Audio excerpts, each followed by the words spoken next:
Hola, hola, ¿qué tal? ¿Cómo estás? Bienvenido a Directo a tu CPU por Telestar Televisión, Supercable, Canal 3 y por Virtual Televisión, tu mejor alternativa a esta hora del día, siempre con nuestros viajes imaginarios y a la vez reales, viajes sin retorno. A propósito de Notas Migratorias César Vallejo 2021, tenemos a más participantes que para este caso, pues ellos ya están enterados que están en la etapa final.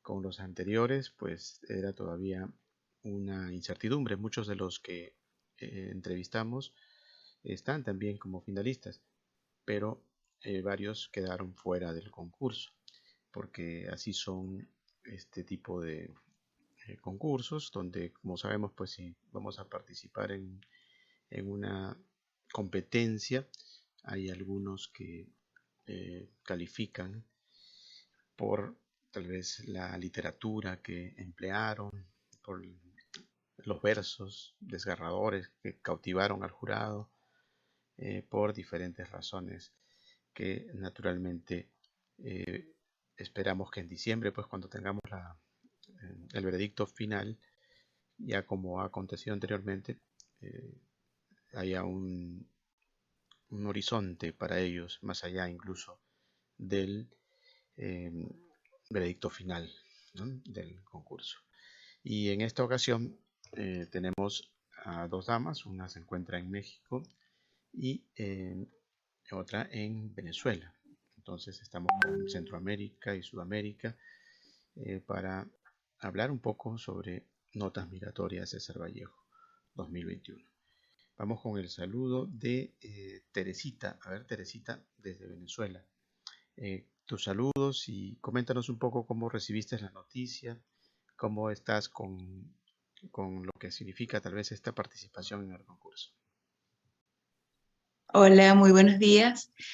Bueno, encantada de estar con todos ustedes, con toda la audiencia de tu prestigioso programa. Realmente para mí fue una verdadera sorpresa, puesto que es la primera vez que escribo algo, es la primera vez que concurso en este tipo de eventos y no tengo ninguna experiencia literaria y bueno, de verdad fue para mí una gran sorpresa, muy, muy agradable, porque lo que sí ha prevalecido desde muy pequeña son las ganas de escribir. No es mi área, no es mi profesión como tal.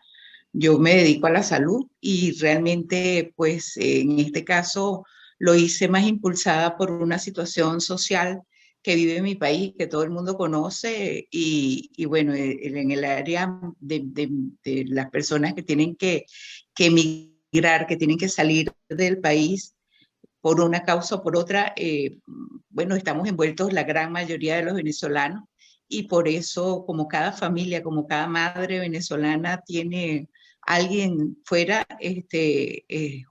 un conocido familiar o cercano, ¿no? Me vi impulsada a realizar ese pequeño relato y bueno, me agrada muchísimo que les haya gustado, que haya movido la opinión a favor. Ajá. Haya movido la fibra, como dicen, ¿no? Como se suele Sí, decir. Bien, vamos con sí. Laura desde México. Coméntanos tu eh, tal vez expectativa y cómo fue que recibes la noticia de estar dentro de esta etapa final de Notas Migratorias 2021. Bueno, listo, muchas gracias. Buenos días a los dos y para mí es un placer estar aquí. Pues con mucha emoción, yo envié el texto más que nada por una cuestión afectiva. Creo que realicé ese texto siendo como estudiante de una beca que me dieron aquí en México.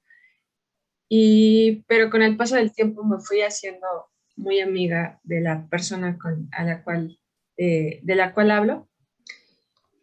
Y entonces para mí ya el texto se convirtió como una especie de homenaje a ella, que justamente se fue a Venezuela. Y, y desafortunadamente ella no, durante la pandemia, pues se fue de este mundo. Entonces, eh, para mí el hecho haber visto el texto dentro de los seleccionados como semifinalistas fue una gran emoción y como recordar todo el proceso de escritura y de, de conocer a Ana, que es así, se llama ella. Y no sé, fue muy emocionante, fue algo que realmente no esperaba. O sea, en resumen, así. Ujú. Bien, y bueno, hay por ahí también seguramente un sentimiento de dolor, ¿no? Que nos vas a comentar luego. Pero vámonos con Teresita para que nos comente un poco sobre lo que es ya una constante, la salida de los jóvenes, en especial en búsqueda de nuevos horizontes, atravesando la cordillera de los Andes incluso, y no a caballo como lo hizo Bolívar, sino a pie. ¿Qué nos puedes comentar sobre Así eso, es. Teresita? Así es, sí, así es. Precisamente en una de las partes del relato hablo de eso, donde la mayoría, algunos jóvenes que salieron tal vez un poquito antes, salieron con esa ventaja de poder pues llevarse una o dos maletas y viajar en un avión, en el mejor de los casos, pero luego la gran mayoría han tenido que salir, como digo yo, gastando suela caminando, atravesando páramos, atravesando todos los peligros que implica pues irse a pie y llegar 3, 4 países, atravesar esas circunstancias, sobre todo emocional, de saber que estás en un territorio que no es el tuyo, donde realmente estás a merced solamente del divino. Y bueno, gracias a Dios, la mayoría de esos muchachos llega donde tiene que llegar y con ese coraje, y ese coraje es el que trato de ensalzar en mi relato, ese coraje, esa valentía que tal vez las personas de más edad, los más adultos, los que fueron o fuimos responsables de esta situación, porque hay que tomar en cuenta que fue mi generación la que tuvo la oportunidad de elegir en aquel momento y bueno, independientemente de los que lo hayan hecho o los que no lo hicimos, pues hay que asumir la responsabilidad generacional de haberlo hecho y sin embargo son estos muchachos los que están dando la cara, son los que están saliendo y son los que están, como también lo digo en el relato, manteniendo la dignidad de los que permanecemos aquí. Eso quiero ensalzarlo. Yo tengo mis 3 hijos afuera. Yo soy una mujer que soy profesional, soy viuda, tengo mis 3 hijos afuera y por eso también me vi impulsada y de hecho está dedicado a ellos 3 el relato que hago, porque han tenido que armarse de un valor impresionante, han tenido que salir adelante solos con las herramientas que ellos mismos eh, se forjaron aquí en el país. Y eso lo admiro muchísimo y por eso mi homenaje a ellos, a todos esos muchachos que están afuera, a todos, adultos también, pero de verdad esa generación para mí ha sido una gran, gran y muy grata sorpresa. No esperábamos tanto de ellos y es lamentable. Ujú. Bien, es de destacar, bueno, esa situación, ¿no? Así de simple, de pasar del caballo a los pies descalzos, muchos de ellos, lamentablemente.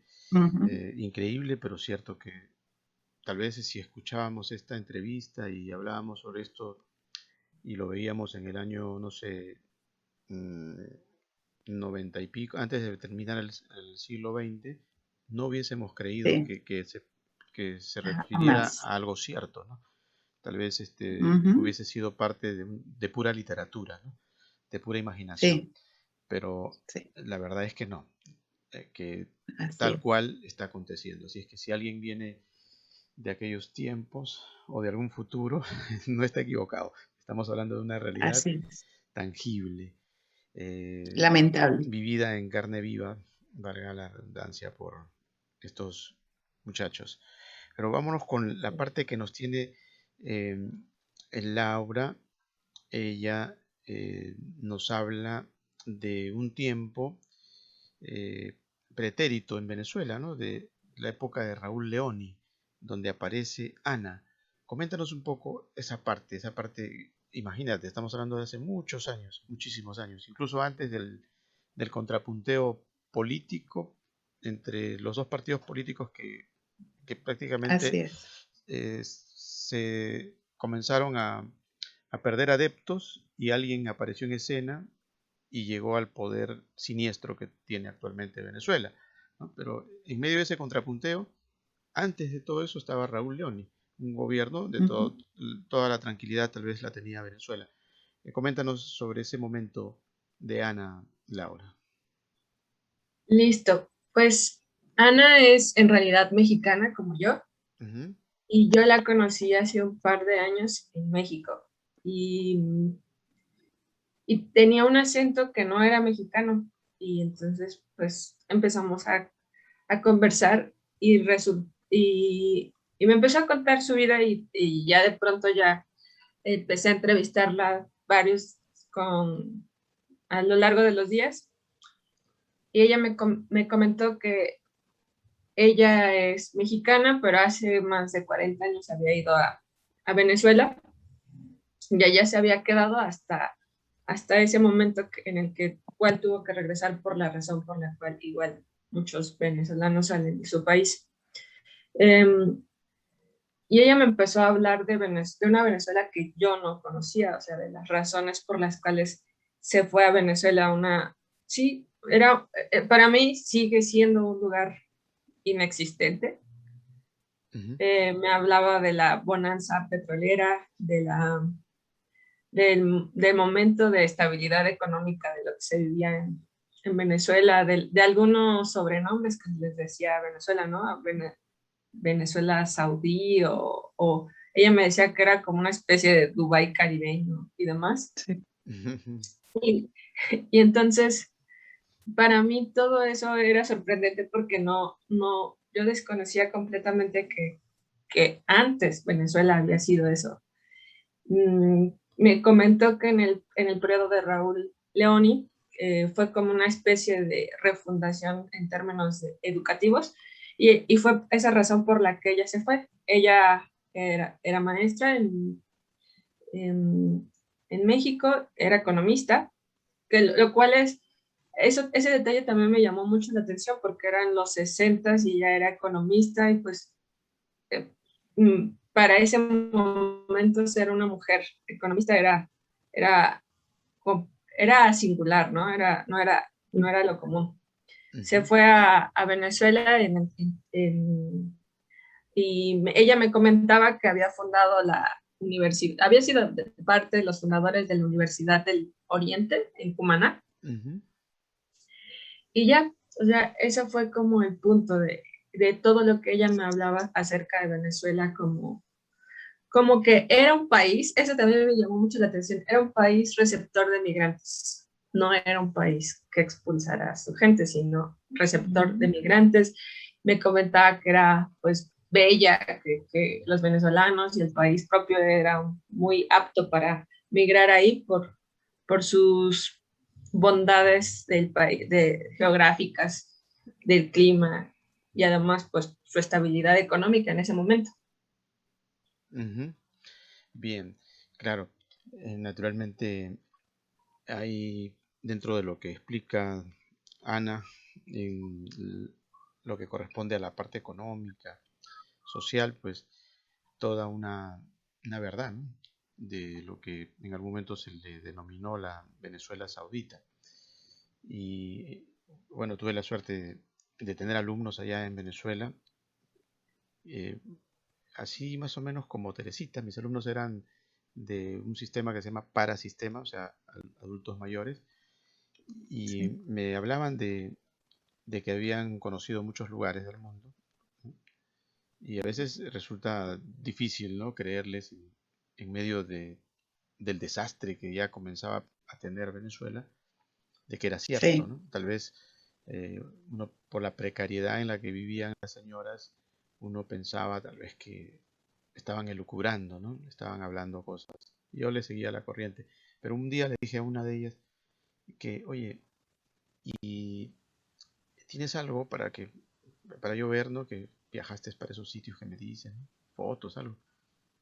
Sí, teacher, me dice, no, teacher. Le voy a traer Ujú. una prueba. Y me trajo un pasaporte. Y efectivamente en su pasaporte figuraba desayuno en el Cairo, ¿no?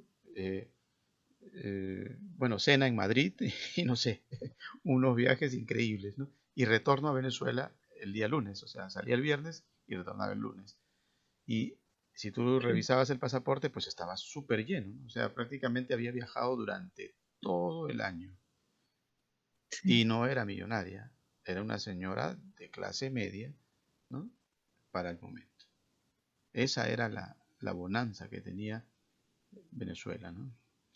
No sé, Ujú. ¿qué nos puedes contar sobre esa época, Teresita? Tú que sí debes conocernos mucho más, ¿no?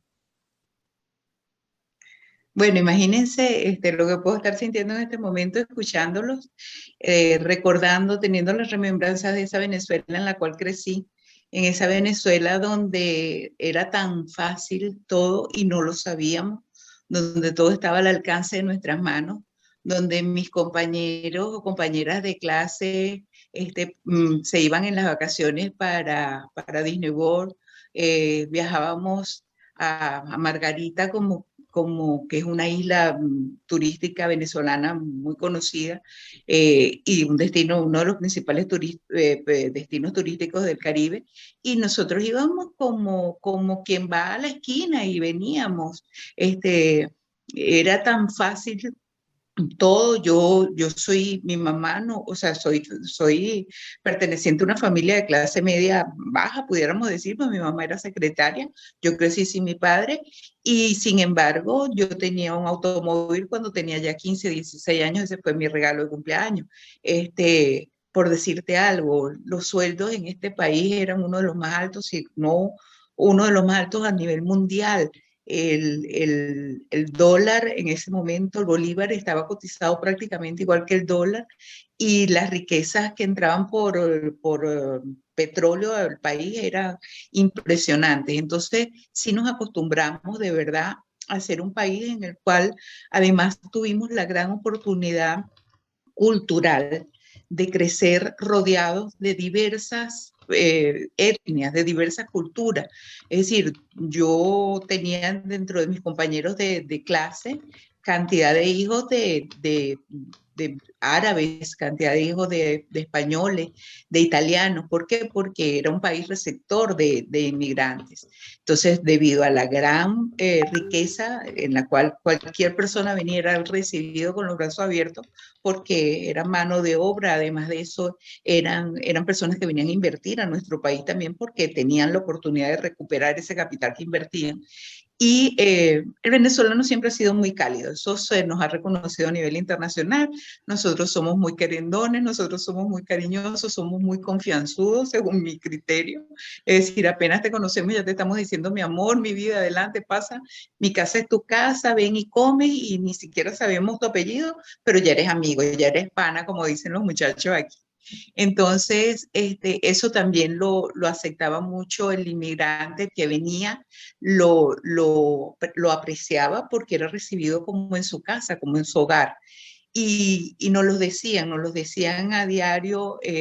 Y bueno, por eso tal vez a mi generación le duele ver como lamentablemente en muchos de esos países en los cuales nosotros recibimos tanta gente, ahora nuestros muchachos, nuestros jóvenes están siendo maltratados, porque esa es la palabra, y están siendo víctimas de un acoso incluso, que según mi criterio muy personal es muy injusto porque nosotros recibimos mucha gente y la recibimos con cariño y la recibimos entendiendo que estaban en sus países pasando trabajo como están pasando trabajo los venezolanos en este momento. Ujú. Bien, sí, eso es parte ya del panorama actual, donde se han visto casos lamentables, pero bueno, también las situaciones tal vez han cambiado, ¿no? Hay mayor comunicación, por ejemplo, ¿no? Eh, en estos tiempos Sí. es distinto a emigrar que en el tiempo que yo estuve por allá por Venezuela, por ejemplo, para comunicarme con mi mamá, que estaba acá en Perú, pues a veces creo que recibí una carta después de medio año, ¿no? De respuesta, porque Sí. era por cartas, ¿no? Y no había esa inmediatez que te podría tal vez, no sé, acariciar a tu madre, como seguramente Teresita acaricia a sus hijos a través del chat, ahora que están en el extranjero, ¿no? Así es. Yo no tuve esa suerte y fue más difícil, ¿no? Y la indiferencia por parte del conocimiento también de lo que significa la migración como tal, hacía que la gente actuara de manera normal. Me confundía de pronto con los habitantes de Caracas y normal, no pasaba nada. Ahora no, como hay tanta información, pues ya inmediatamente se está clasificando, se está distinguiendo, así como hace bien la comunicación, o sea, estos avances de la informática también hace mal, ¿no? Porque esa Sí, inmediatez comunica muchas veces lo negativo más que lo positivo. Entonces se forma una especie de así es. amarillismo y bueno, y hay un común denominador que tampoco es mentira, que hay casos de verdad aberrantes, ¿no? De que no faltan, ¿no? Como también han habido de repente con algunos migrantes en su momento en Venezuela, pero como no había la informática tan espectacular como la de ahora, pues nadie se enteraba, no pasaba nada. Y no había esa Así fobia, no es. se creaba la fobia. Entonces hay que aceptar también que obedece a realidades de tiempo, historia, ¿no? Y circunstancia que va cambiando, ¿no? Yo creo que no hay Así es. una culpabilidad de país como tal, de repente racista, cosas, no, no es eso. Es creo que la misma, No, no, no. el mismo tiempo, ¿no? Disculpa, Sí. disculpa que te interrumpa. También ocurre lo siguiente. Hay que reconocer que después de 20 años de deterioro social que ha tenido por lo menos este país, la educación ha sido una de las más afectadas. Entonces, vamos a estar claros Ujú, de que también muchos de esos jóvenes que han tenido que salir no han tenido la oportunidad que tuvimos nosotros de recibir una educación, de tener una formación social, moral y cívica como la que tuvimos en nuestra oportunidad. Y hay que reconocer también que han salido delincuentes, eso es obvio, eso es algo ujú. que está claro, que no es la mayoría y se está juzgando a la mayoría por lo que esos pocos pudieran estar haciendo. También es cierto por lo que tú estás diciendo. Es decir, es mucho más... Eh, no sé cuál sería la palabra, pero es mucho más público cuando ocurre una de estas Ujú, cosas malas ujú. que la cantidad de cosas buenas que pudieran estar haciendo los muchachos que sí van con ganas de trabajar y de salir adelante. Sí, porque la noticia negativa vende más, ¿no?, que la positiva. Así Por es, ejemplo, lamentablemente. hablar tal vez el momento de una especie de avance en la mirada de lo que significa el inmigrante a través de la participación de ustedes, podría ocupar fácilmente páginas en los diarios de Venezuela, en los diarios de Así México, es. ¿no? Y con la investigación o el comentario tal vez referente a lo que manifiesta Teresita, a lo que manifiesta Laura en México, pero eso no es noticia. Si tú se lo presentas eso a una editorial de un periódico, de un medio, no es noticia, no vende. Entonces, Así es. lamentablemente las cosas buenas, porque esto es algo bueno, contribuye con precisamente la cultura, el intercambio cultural, valga la redundancia, ¿no? Y el ejemplo incluso de cómo debe conducirse un ciudadano anfitrión y un visitante, un inmigrante y un Así, anfitrión, porque para que haya un buen inmigrante tiene que haber un buen anfitrión también, ¿no? O sea, tiene que haber esa así es. compatibilidad. Pero si no trabajamos en función de esa compatibilidad, porque a los medios no les importa, entonces lo que va a salir siempre en primera plana va a ser, oye, mató a tal, oye, robó a tal, y el cuento va a continuar agudizándose, en negativo que en positivo, ¿no? Pero hay algún punto que nos toca, Laura, que tiene que ver con el retorno, y es importante eh, tal vez darle un poquito de explicación al respecto. Laura dice que al regresar ya no existe lo que dejaste, ¿no?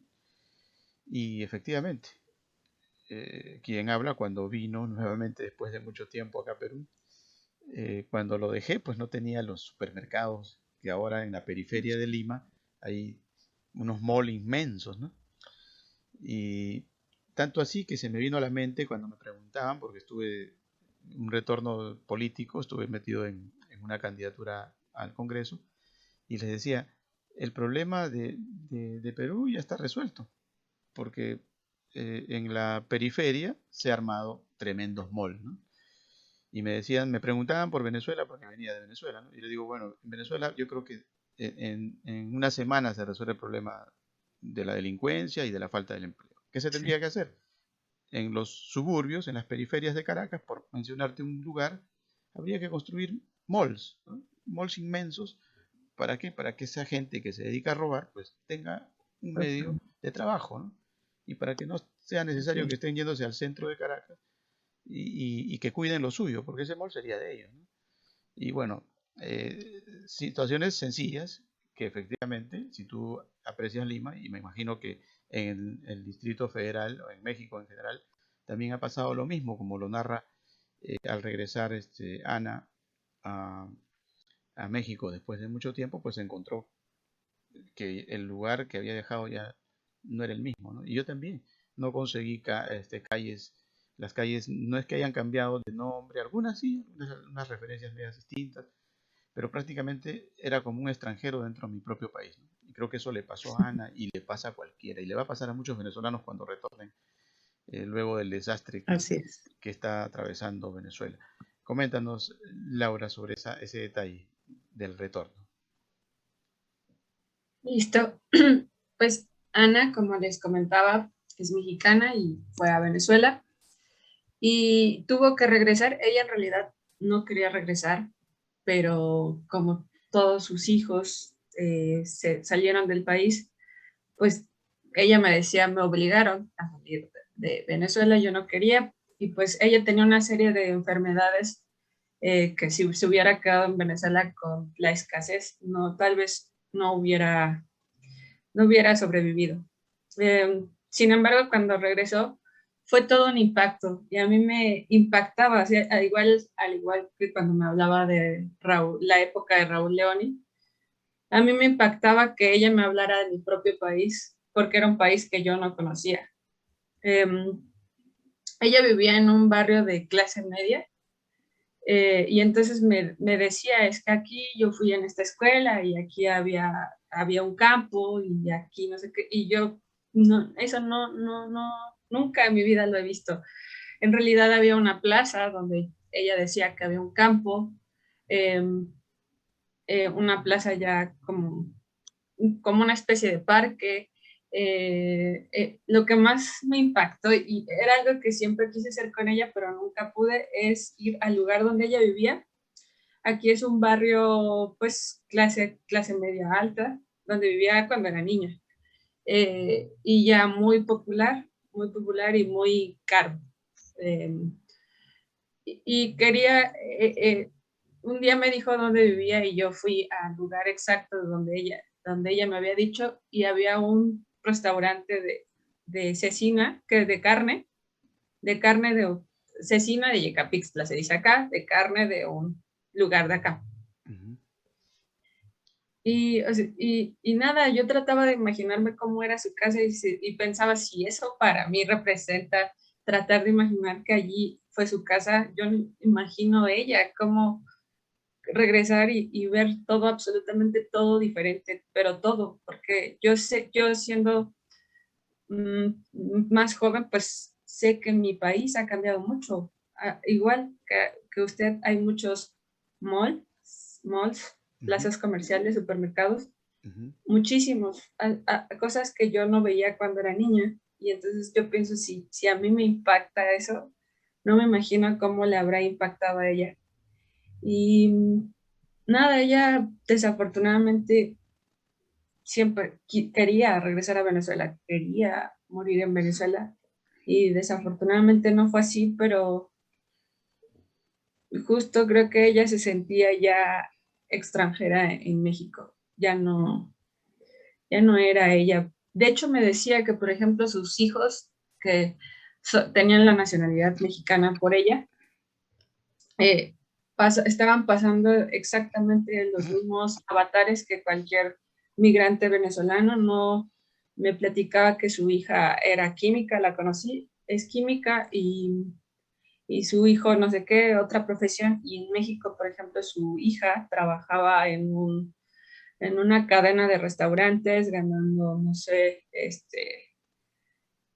$300 al mes y y pues un gran impacto. Claro, claro. Bueno, sí, es una situación que, para el caso, por ejemplo, de Lima, hay gente que no sabe, ¿no? Pero saliendo del centro de Lima, es el distrito de San Juan del Lurigancho, uno de los distritos más grandes del Perú, ¿no?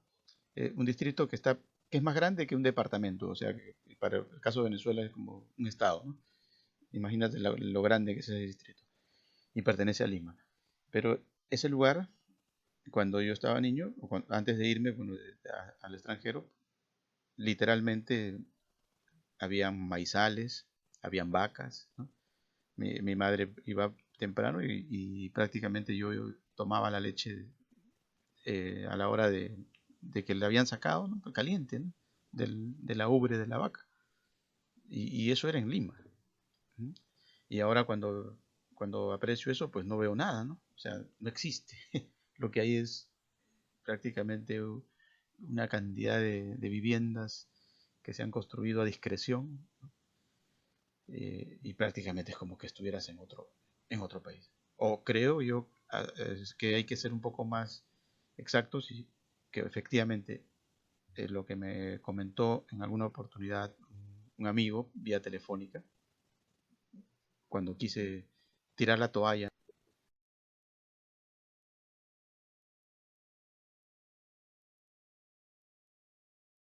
Yo soy el único que estoy aquí, todos se fueron, ni se te ocurra volver, ¿no? Y creo que no se equivocó. Y no había pasado mucho tiempo, pero ya en esos 5 o 7 años que creo que fue la conversación, acelerados, ya se notaban los cambios y él los percibía más que nadie, ¿no? Entonces, eso es así. Y no sé, Teresita, por ejemplo, ¿cómo ves tú ahora? ¿Qué le podrías decir a todos los que están afuera, ¿no? ¿Qué está cambiando? Lamentablemente para mal, ¿no? Porque hay cosas que se están destruyendo, incluso la avenida Francisco Fajardo creo que acaba de cambiar de nombre y de esa manera de nombre. pretenden reivindicar a los indígenas, a nuestros indígenas, cuando Sí, se pretende hacer un saludo a la bandera, porque realmente los indígenas siguen abandonados. No sé, ¿qué nos puedes decir sobre eso? totalmente, totalmente. Sí, es lo que es aquello que da risa. A mí lamentablemente, de verdad es insólito que sí, que se pretenda ensalzar la imagen del indígena cambiando nombres o colocando estatuas o colocando pancartas o afiches en cualquier parte con imágenes de nuestros aborígenes y resulta que lamentablemente en sus sitios han sido desplazados donde han vivido durante milenios, porque no han sido siglos, han sido milenios, y han sido desplazados, han sido maltratados, siguen sin ningún tipo de atención médica, sanitaria o educativa. Entonces, nada hacemos con esto, con pretender cambiar, con pretender dejar de celebrar, por ejemplo, que la llegada de los españoles a América Latina, porque claro, sabemos que sí hubo abusos, sabemos que todo, pero este no es el momento de estar enfrentándonos. Yo pienso que ninguno, que nadie.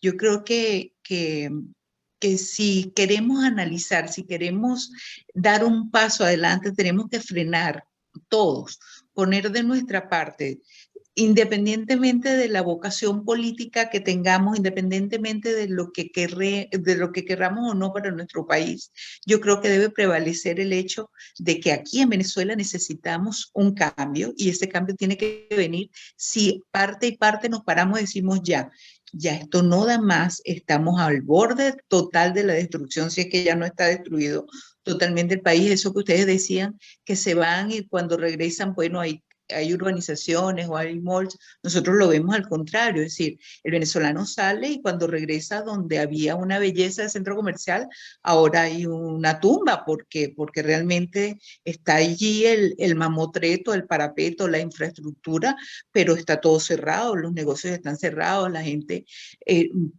es impresionante. Entonces, yo pienso que que aquello que veía La Habana durante los años 60, 70, lo estamos viviendo nosotros acá. El deterioro social de eso que viven ustedes, que tampoco se puede negar, lo vivimos nosotros en Venezuela cuando llegaban las cubanas y uno inmediatamente volteaba y decía, bueno, ya sabemos a lo que vienen.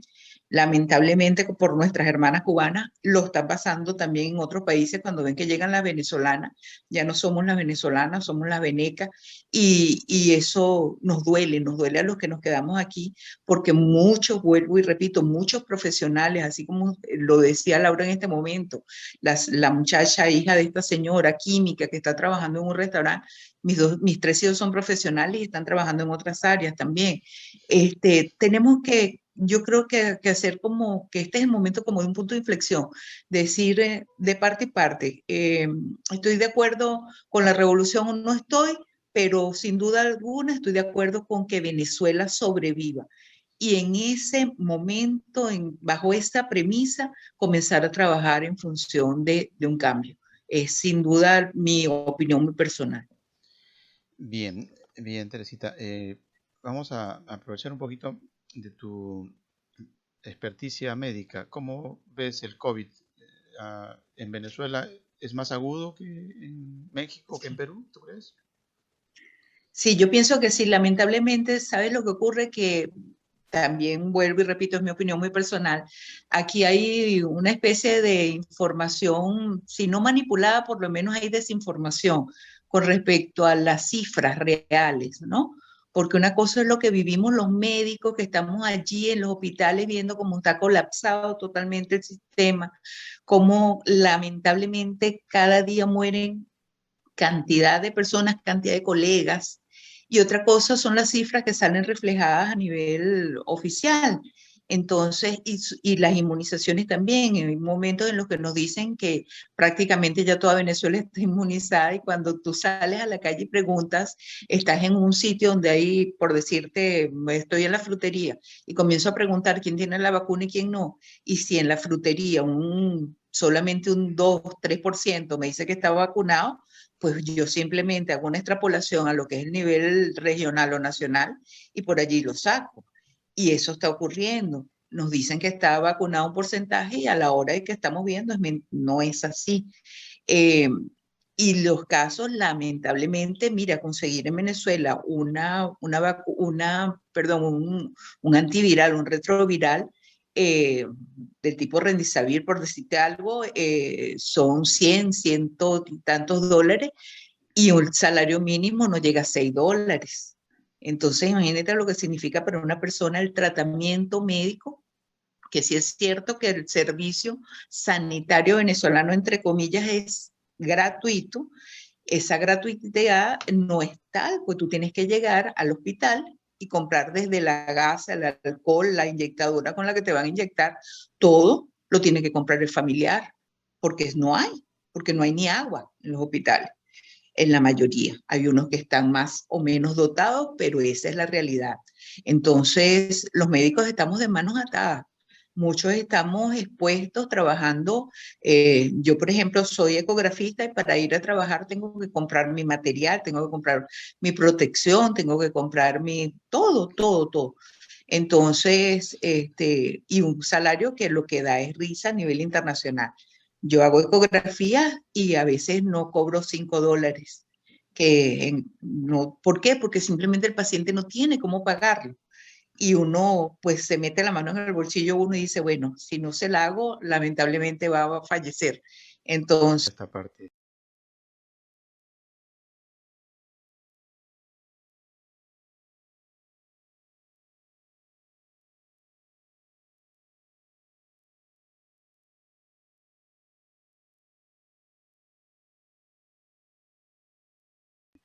En especial por la circunstancia atroz del COVID-19. Pero también al margen del COVID-19 existe el COVID político, que bueno, que en el caso venezolano ya está de más hablar. Pero para el contrapunteo que pueda presentarse en México, hemos hablado del antes y el después. ¿Has notado algún cambio tú con López Obrador, Laura? Si nos podrías dar una visión tal vez así simple, ¿no? de una joven, ¿cómo ves tú? O tú crees que se mantiene todo igual, verdaderamente hay esa perspectiva de revolución, porque hay que aceptar de que López Obrador pues también tiene esa prédica revolucionaria, entre comillas, y no sabemos hasta qué punto es en la práctica una realidad positiva para los mexicanos. Sí, primero que nada quisiera aclarar un proceso de lo cual yo he vivido con mi simpatía con Venezuela. Cuando yo era estudiante, empezó a surgir para mí, pues, había una admiración hacia el gobierno, hacia la historia de la Revolución Cubana. Y posteriormente, ya siendo estudiante, llegué a conocer bueno, llegaron a venir aquí como parte de me imagino, de los procesos de formación política, personas del gobierno venezolano, y a hablarnos de toda la historia, el significado de Bolívar, de Zamora, etcétera, ¿no? Y bueno, yo siendo adolescente, cuando tenía 14 años, empecé a alfabetizar en un programa social de la Ciudad de México que se llamaba Yo Sí Puedo, que me parece que nos dedicaban como parte de las capacitaciones. Se había implementado en Cuba y en Venezuela, y nos platicaban de los logros que había tenido ese programa en Venezuela. Entonces yo pues crecí siendo de alguna manera admiradora del gobierno de Hugo Chávez, y ya cuando conocí a Ana, eso cambió mi percepción, porque no solo Ana, yo vivía en un edificio donde, cuando yo tenía 20 años, vivía en un edificio donde vivían, estaba ocupado cuatro departamentos, no, 5, y 3 eran venezolanos. Y entonces veía justo que había jóvenes, eran 2 mujeres que se dedicaban pues a un trabajo complicado, y ya, o sea, ya poco a poco, y en el barrio donde yo vivían muchos venezolanos, entonces poco a poco fui como dejando esa admiración que yo tenía por la revolución bolivariana. Y ya en el caso mexicano, paradójicamente, eso me sorprendió mucho viendo algunos documentales sobre Venezuela. Me sorprendió mucho que hay eslogans y cosas que se repiten entre un paradigma, y entre una forma de gobernar y otra, ¿no? Entre Hugo Chávez y Andrés Manuel López Obrador. Sin embargo, hay grandes diferencias. Yo digo que hay como cosas que se repiten porque, como el eslogan de amor con amor se paga, o la cuarta república, no sé cómo sea en Venezuela, doña Teresita debe saber mejor. En México hay algo similar, no hay cambio de constitución, pero sí hay cambios constitucionales sustanciales para el caso mexicano. Y hay como una extrapolación, unas grandes similitudes entre un gobierno y otro. Y eso me ha sorprendido. Sin embargo, pues como siempre se dice, cada país tiene sus propias, su propia historia, sus propias circunstancias, y eso puede ser que el impacto sea diferente en un lugar y otro. En primera, pues López Obrador, a diferencia de Hugo Chávez, nunca se ha manifestado socialista. Y claro que no lo es. Sus proyectos son de corte neoliberal del todo, pero sí tiene una política social muy marcada. Es difícil pensar en cambios de manera tan rápida, y no lo justifico. Yo simpatizo, pero no soy así seguidora, así ciega de su gobierno.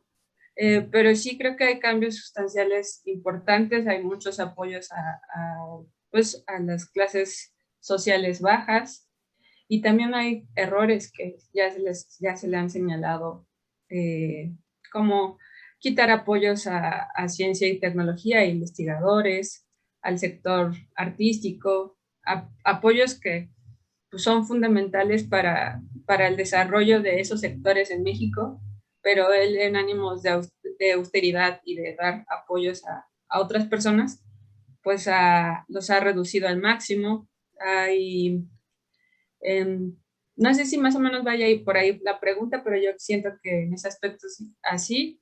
Y en el caso específico del COVID, si es que me desvío un poco, yo creo que en el caso específico del COVID hay un avance significativo en términos de la vacunación. Sí, yo soy periodista, entonces estuve haciendo un seguimiento del proceso de vacunación y me ha parecido pues bastante bueno, eficiente y todavía falta mucho, pero es bueno hasta donde cabe. Sin embargo, sí hay errores que espero que como sociedad pues podamos enfrentar y poder ser los más críticos posibles para que no, no prolongar ni profundizar este tipo de cosas, que no están bien. Ujú. Bien, bien, gracias por ese intento de darnos a conocer algo personal en lo tuyo, en tu perspectiva, en tu mirada, ¿no? Quizás tu mirada refleja la mirada de muchos jóvenes mexicanos respecto al trabajo político que pueda significar un abanderado de cambios, como puede significar, valga la redundancia, López Obrador, por el bien de México, a pesar de las dificultades que se están presentando, por ejemplo, en la frontera por Tijuana, ¿no? La cantidad de migrantes que cada día es mayor y que están en el limbo. Ni Estados Unidos ni México los quieren, ¿no? Y viven ahí en refugios y no saben a quién pertenecen o si existen o no existen. Y hasta el momento no hay nadie que dé una salida a ese caos. Más adelante tendremos un trabajo especial con nuestros amigos de Tijuana para ver qué está pasando. Bueno, vámonos a la parte de lo que nos convoca, que es el poeta de los Heraldos Negros, que salió en sus tiempos también a hacer este tipo de travesías, ¿no? No se fue tan contento que digamos, porque eh, había sido preso en una cárcel de Trujillo injustamente, ¿no? Trujillo viene a ser una ciudad que está hacia el norte de Lima, de la capital, y él pues nació en un pueblito un poco más olvidado incluso que la capital de ese departamento, que se llama Santiago de Chuco. Estudió en Trujillo, estudió en Lima también, y finalmente decidió, como muchos literatos de su época, pues irse hacia París, ¿no? Y no volvió, se quedó por allá en el Montparnasse. Y el Montparnasse pues es un lugar majestuoso dentro de los que descansan en el más allá, ¿no? Donde están grandes literatos de fama increíble, ¿no? Incluso Carlos Fuentes, que se murió hace muy poco en México, pidió, ¿no?, que sus restos fueran enterrados en Montparnasse.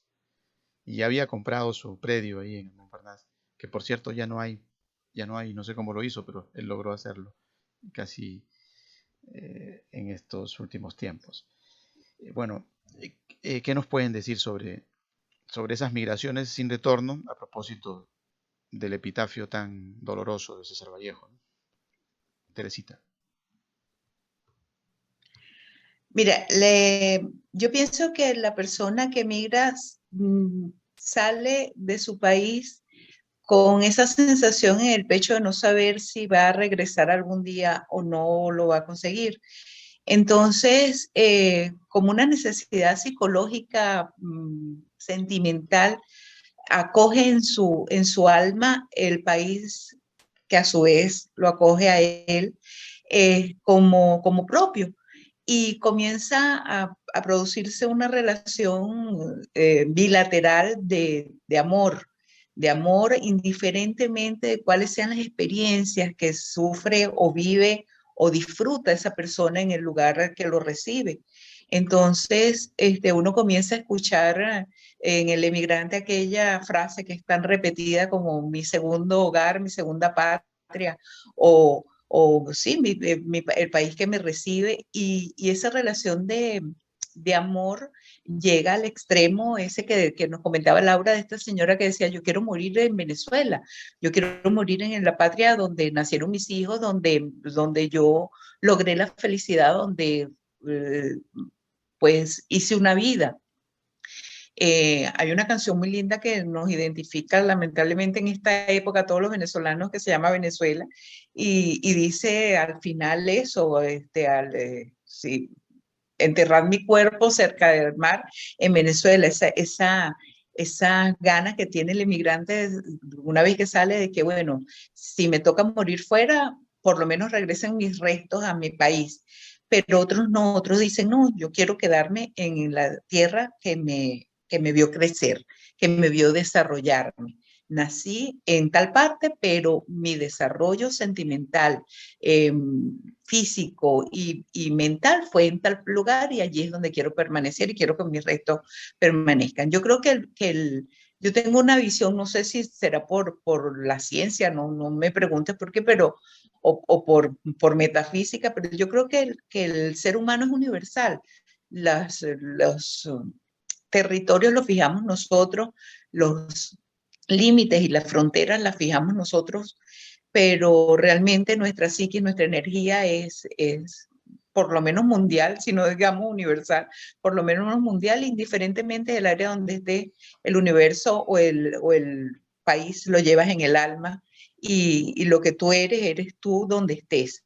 Entonces, para mí, de verdad, muy personalmente, no tiene ninguna importancia dónde queden mis restos, dónde vaya a estar, pero lo que sí quisiera es que el legado que deje sea importante, sobre todo en el mensaje de amor, de que la gente entienda que bajo ese gran manto del amor todo es posible.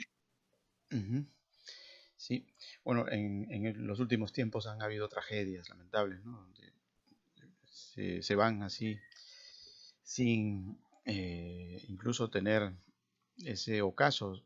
Jóvenes están falleciendo, cruzando las fronteras, en situaciones de prácticamente agobio, discriminación y no sé qué más. Y eso es lamentable, ¿no? Yo creo que en ese momento sí ya, Mucho. cuando no te va bien, terminas en una fosa común, ¿no? Alguna vez en Caracas pude expectar lo que significa ese final para un peruano, por ejemplo, que terminó en una fosa común. Sí. Había llegado hace muchos años allá y bueno, lamentablemente no había quien se haga cargo, ¿no? Porque no tenía familia ni nada. Así es. Entonces Así es. esos finales son atroces y bueno, creo que la jurisprudencia de los países en un futuro no muy lejano, pues deben de tener un apartado especial para este tipo de casos, porque ya creo que tenemos la capacidad de ser un poco más humanos, sino que no lo queremos hacer y ese es el problema, ¿no? Que somos indiferentes, no solamente los ciudadanos, sino incluso cuando llegan al poder, los que ejecutan el poder se olvidan de eso, ¿no? Y viven de su momento de gloria y se olvidan de que en algún momento fueron hombres de a pie. Pero vámonos con Laura, a ver qué nos dice a propósito del comentario que te traje a colación de Carlos Fuentes, Laurita. Y no sé cómo lo ves a Vallejo, algún dato que por ahí, como periodista, hayas investigado. Eh, Listo, pues justo escuchan, justo me vino pues a mí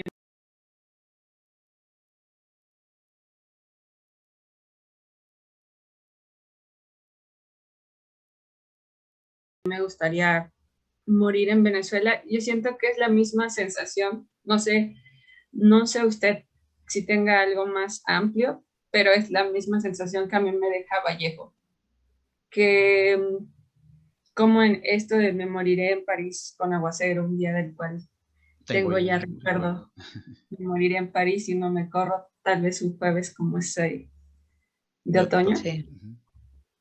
Eh, a mí me da la impresión justo de que uno nació en un lugar, pero de pronto se siente más atado a otro lugar por algo. Y esa es la sensación que a mí me da con Vallejo. No sé realmente si así fue o si él en realidad, pues, no sé, tenía... Pero no se me hace extraño porque, por ejemplo, esa generación de escritores como Carlos Fuentes, García Márquez, etcétera, siento que eran una generación de escritores donde se daba muy... Era como muy común irse a vivir específicamente a París. Y no se me hace extraño, más bien se me hace como algo común de cómo construyeron allá pues toda su labor, o más bien como allá se profundizó, se perfeccionó su labor intelectual. Esa es la sensación que a mí me deja. Y por otra parte, justo aludiendo a lo que decía Teresita de que se siente parte de muchas partes o de todo, justo pienso que eso también pasa mucho con los escritores y bueno, no solo con los escritores, más bien con cualquier persona, donde uno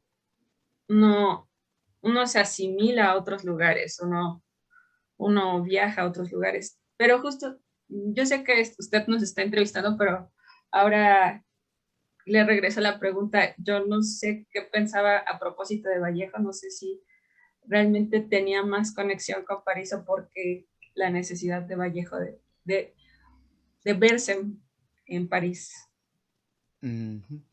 Bueno, hay muchas cosas, ¿no? que habría que ubicarse en el momento en el que él se va, incluso. Él se va en plena Guerra Civil Española y en su último hálito de existencia dice, algunos cronistas, gente que estuvo cercana, que quiero ir a mi patria, decía él, ¿no? Y agonizaba. Y todo el mundo esperaba que pues dijera a mi patria Perú, ¿no? Y en su agonía ya se iba, pero finalmente dijo, quiero ir a mi patria España, en plena Guerra Civil Española. Él se identificó mucho con la Guerra Civil Española. Ahí está España, aparta de mí este cáliz. Creo que el más profundo poema, ¿no? Dedicado precisamente a España en su dolor más grande, que fue la Guerra Civil Española, y por un poeta sudamericano como César Vallejo. Entonces, él era universal. Creo que los poemas de Vallejo te hacen sentir lo que es el ser humano. Un ser humano es un ser universal, ¿no?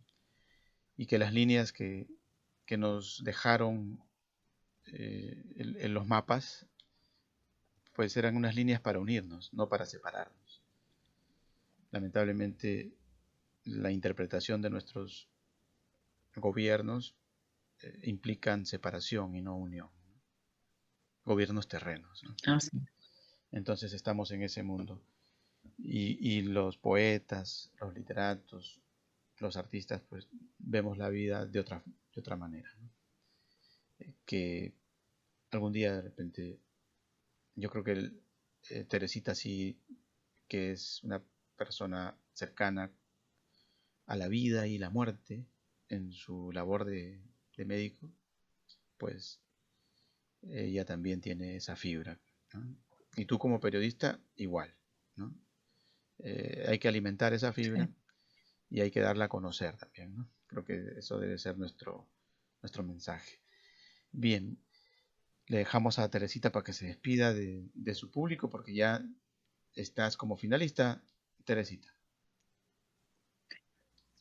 Sí, muy agradecida, como repito, sorprendida, gratamente sorprendida, agradecida a ustedes por la oportunidad y sobre todo por esta oportunidad de poder dirigirme a las personas que nos escuchan y eso que tú decías sobre la cercanía al proceso de vida y de muerte, es fundamental. El mensaje que sí me gustaría dejar es ese: cuando uno ve una persona muy cercana a la muerte, se repite, es una constante aquello de que lo que realmente vale en ese momento y que es prácticamente constante, todo el mundo te dice, oye, lamento no haber dicho lo que tuve que haber dicho en su momento y no haber expresado el amor que me tocaba expresar en su momento. Entonces esa es mi invitación que la hago siempre porque la he escuchado tanto que ya lo considero como un mensaje divino que me ha tocado tener que exponer y donde puedo lo hago. Expresen el amor, amen libremente, pero díganle a la persona que la quieren porque es lo único que al final la gente pesa y se arrepiente de no haberlo dicho, de no haber expresado. A veces creemos que está sobreentendido, que nuestros hijos saben que los queremos, que nuestra pareja sabe que la queremos y no lo decimos. Y no sé por qué a la final vale tanto el hecho de expresarlo. Las letras son un maravilloso medio de expresión del amor y por eso también invito a que la gente siga escribiendo, siga hablando, siga comunicando y siga expresando lo que siente. Gracias, Teresita. Gracias por ese mensaje. Vámonos con Laurita, que nos dé sus palabras de despedida, ya de México lindo y querido. Sí, pues muchísimas gracias. Ha sido muy chévere platicar con ambos.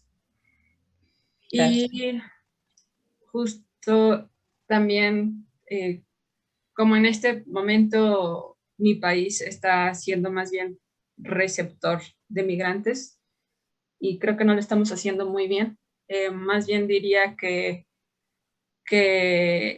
justo lo que refrendaría lo que decía Teresita, tratar con amor a la gente. A mí me gusta muchísimo tratar a la gente que viene acá y nos aporta, nos enriquecemos los unos a los otros y ser solidarios ante todas estas circunstancias, porque lo único, mi hermano es migrante en Estados Unidos, ilegal, como se le dice, y lo único que me imagino que quiere cualquier persona que migra a otros lugares es mejorar su estilo de vida que no tiene en su país de origen. Entonces, solidaridad, eso es mi único mensaje. Bien, gracias a Teresita, a Laura por participar de Notas Migratorias de Cerro Viejo 2021. Ha llegado el momento de despedirnos. Recuerden que nuestra cita es por Telestar Televisión Supercable Canal 3 y por Virtual Televisión. Y como diría Vallejo, siento a Dios que camina conmigo, tan en mí. Chao, hasta la próxima. Un abrazo. Hasta luego. Gracias. Bye, bye.